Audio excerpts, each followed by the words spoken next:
around November time, my niece came round to my home and I had a beetroot, and she didn't know what the beetroot was.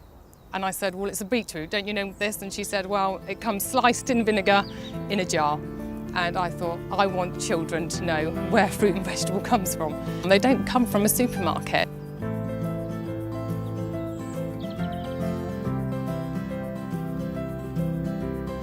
I read in the Bournemouth Live magazine that they were doing the community project at Slades Farm. I contacted them and I asked them whether or not I could get a project going for children in early years. It was just rough ground to start with, but we came up with an initial design using a permaculture design technique, which is about doing the whole thing holistically and sustainably. It's lovely for the children to be here and to see how much enjoyment they get out of it. We have...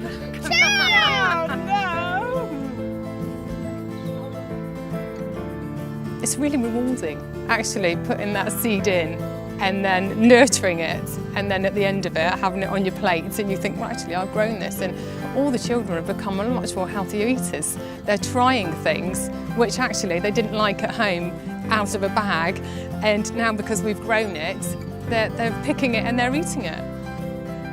Oh, who likes the strawberries? I do. Do you?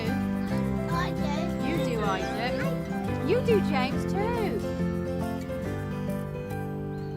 Because we started the project in January, we have had rain, we've had hail, we've had wind, we've had all weather conditions, but the kids dress appropriately and we are down here. We've learnt that from January all the way through to December, you can grow something. I got 2 potatoes. 1, 2. Well, actually, you can get an apple or carrots and lemons actually British grown, and it can be locally grown as well. We know we've got climate change, peak oil, lots and lots of global problems, and the key solution for addressing these is about us living sustainably. The project is very communal. All the children actually live within probably walking distance from this site.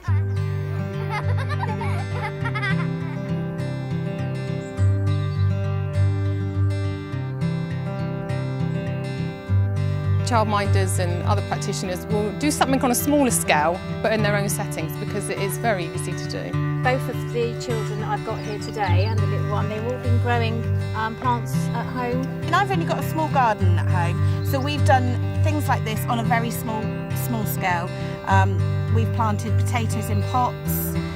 The children have grown tomatoes in grow bags. We do quite a bit of gardening at home ourselves, so I knew a bit, but I learned a lot myself from Teresa, so I've taken that home for myself to do at home. So there's some more there, look.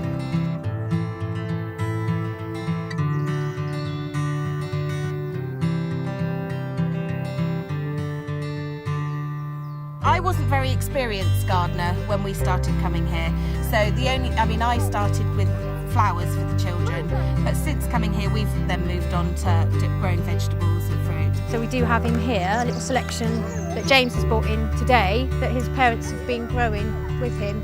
I think everyone should have a go. It's lovely, you know, and to see actually then harvest something, you know, what you started yourself is quite exciting. This hasn't come from a large pot of public funds. We have had some small grants, but the majority of the work, the majority of the input has been voluntary work and donated input. The seeds and that can be locally sourced from garden centres, which they will, you know, quite happily give us.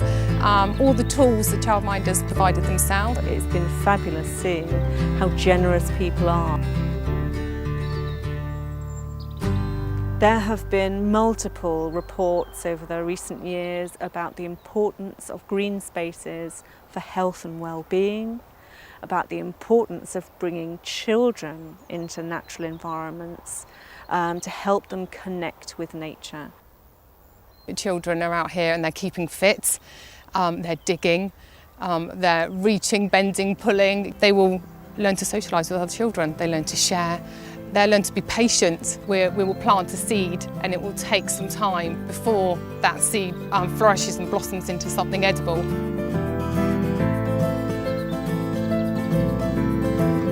Taking that one step further, we'd like for other people to be able to use this project as an example that can be learned from, so it can be repeated across Bournemouth and Poole and beyond.